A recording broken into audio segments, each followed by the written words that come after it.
I'm Couch Cube, and we're going to be looking at all of the split screen and couch co-op local co-op games on the PlayStation Plus Extra store. It's 700 titles, been through all of them. I'm putting them in alphabetical. You know what that means? Alienation first. One of the finest twin sticks available on both consoles, PlayStation 4 and 5. It's from Housemarque. If you're into Returnal, you want to look at their early work or have one of the finest titles in their roster on your console, download this immediately. 4-player as well. Next up, we've got a game called Brawlout. This is the only one I don't own out of the whole list. Can you believe it's gone under the radar?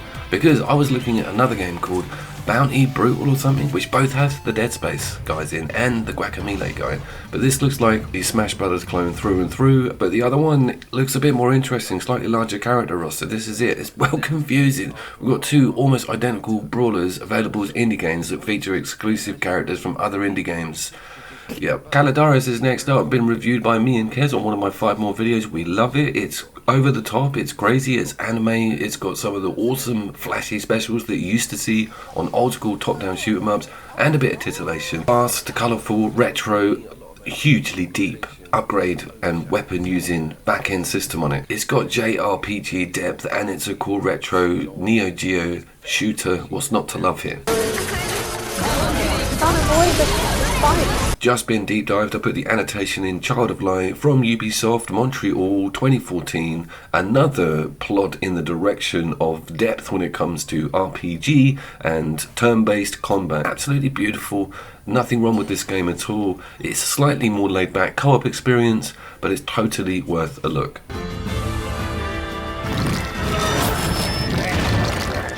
First of the major big hitters, Children of Morta, and of course this is not a ranked list. I'm so used to putting this game in the top 3. It's one of the gems of the entire subscription service, available on a lot of systems including the Switch. An absolute stunner this, well worth downloading immediately. Only boasting 2-player unfortunately, but this is an ARPG that just reeks of quality, amazing 16-bit animations, massive depth and a roguelike experience that is really unequaled.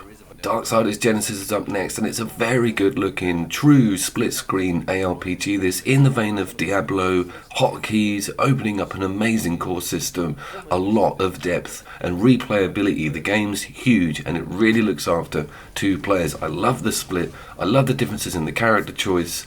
Genesis is totally amazing and we might see it again pretty soon. Another one for the top 3 here, Enter the Gungeon, a beautiful roguelike, sounds, plays an amazing roguelike, and it is one of the top in the genre, been around for a long time on a lot of systems. If you've never gone to it, it's one of the best couch co-op gun-based roguelikes available.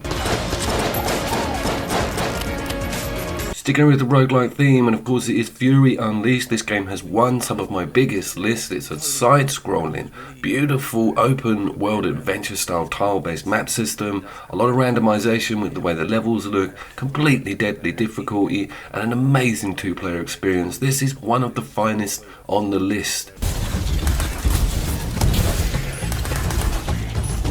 And straight in with our first arcade racer, it is Grip, the coolest anti-gravity, fast, 4-player split screen, performs amazingly, futuresque, up there with Wipeout this game. Very impressed with it. It's still getting put on my system. The game's got a bit of age now, but loads of back-end detail, designing your different cars, even flying cars, full 360 anti-gravity experience. Grip's a total winner. Sticking on the racer theme, and it is Hotshot Racers. Love this game a lot, relatively new, runs fantastically, no boost on the 5, but you can have 4 players and it does cope with all of these amazing colours. Brilliant tracks, a great NOS system that revolves around aggravation, so this is a great little party game. Everybody kind of loves the way this looks and plays and sounds. How to Survive 2 just featured on my top zombie couch co-op list. Impressive amount of depth here. I love the design of the levels and the open world experience. Huge amount of crafting and 4 players. The panic gets really cool in this game. Melee weapons, range bow and arrows, quite a lot of varied environments including a coastline, derelict buildings. You'll have hours and hours with this one if you're into the zombie genre.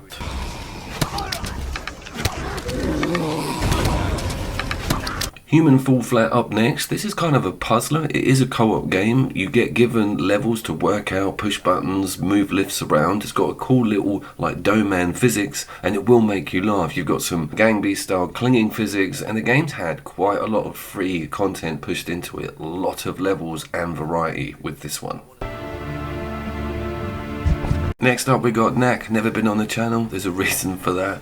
Leave it alone, right? Let Knack be Knack, okay? It's fine. If you owned the PlayStation 4 like on day one, then you would have been into this. It is couch co-op, and of course it's a bit gimmicky to launch the system. If you're really scraping and want something that's quite visually impressive, with a lot of its like moving parts, like nuts and bolts stuff, so probably worth a little look. Override Super Mech League 1 and 2 are both available. The first one has got a better single player campaign, can you believe? The second one is actually quite a good PvP versus game. And visually, there is a big jump when you get to Override 2. But big mechs, giant kaiju versus, there's not really much going wrong here.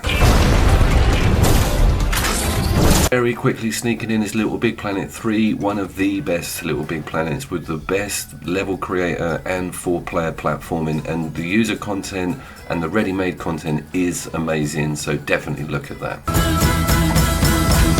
Magicka 2 is on there. What a classic. This is like a wizard-based twin stick magic and sorcery game with loads of violence, really cool voice quotes and great animations on everything. The environments are awesome. The key is all about variety on magic, and you unlock some absolutely crazy stuff. You can get rocks to come out of the ground. You can even heal each other with a special ray beam. So much good stuff with Magicka 2. We do get both Nidhogg games, Nidhogg 2 being the preferred for me, and this is a crazy PvP. No co-op campaign, unfortunately. It's just head to head, going at each other, swords, bow and arrows, throwing daggers, jumping high-low. It's like a paper scissors rock at 1,000 miles an hour, and the game can get very tense. Its striking visuals always seem to wow me, and just how relentless the gameplay is.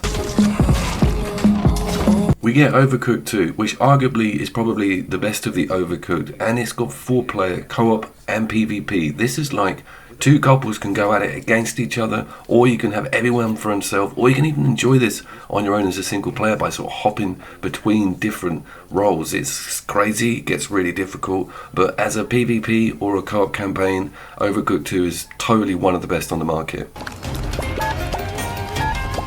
Portal 2, not to be sniffed at, gets a bit of a bad press. This is like a Minecraft adventure, teleporting between different biomes, using melee attack weapons, upgrading everything, armor, exploring, building bases. It's kind of perfect starting place for like an open world, outward style, also quite difficult looter. Resogun makes a deserved appearance, second Housemarque game on here, which is epic, and yes, it is a twin stick co-op shooter. So much fun trying to get somebody to get this game working. Back to some amazing platforming action with Sundered, a really cool up to 4-player platforming game with hack and slash elements, a map system that's a bit like Enter the Gungeons. There are roguelike elements in here. It's kind of like a really strange Dark Souls side scroller with devil may cry moves in it.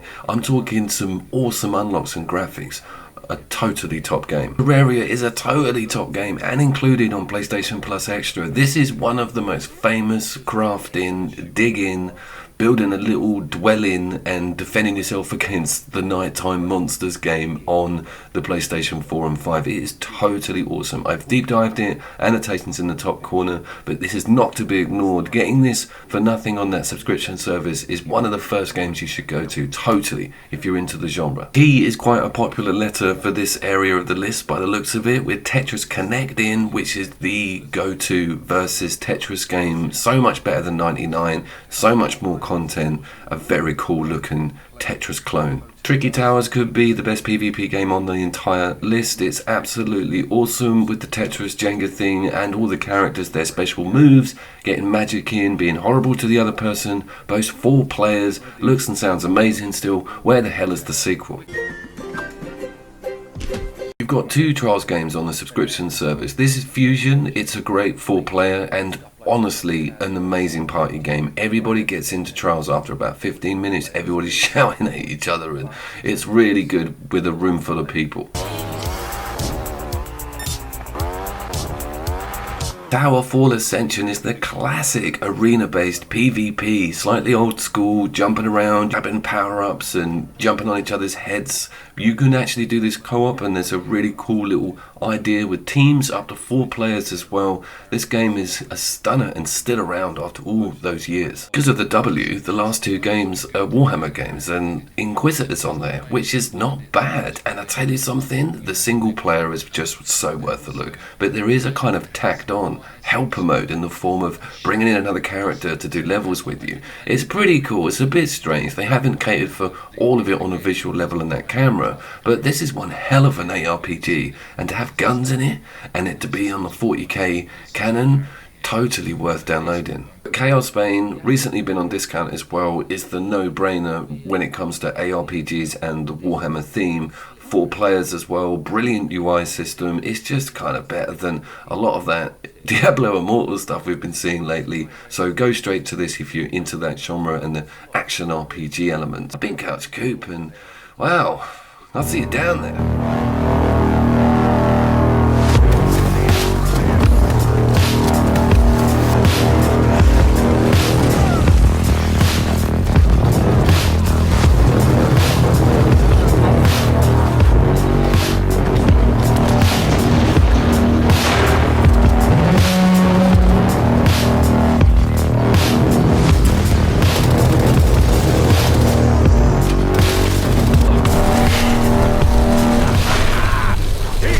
Would have been my weapon all along!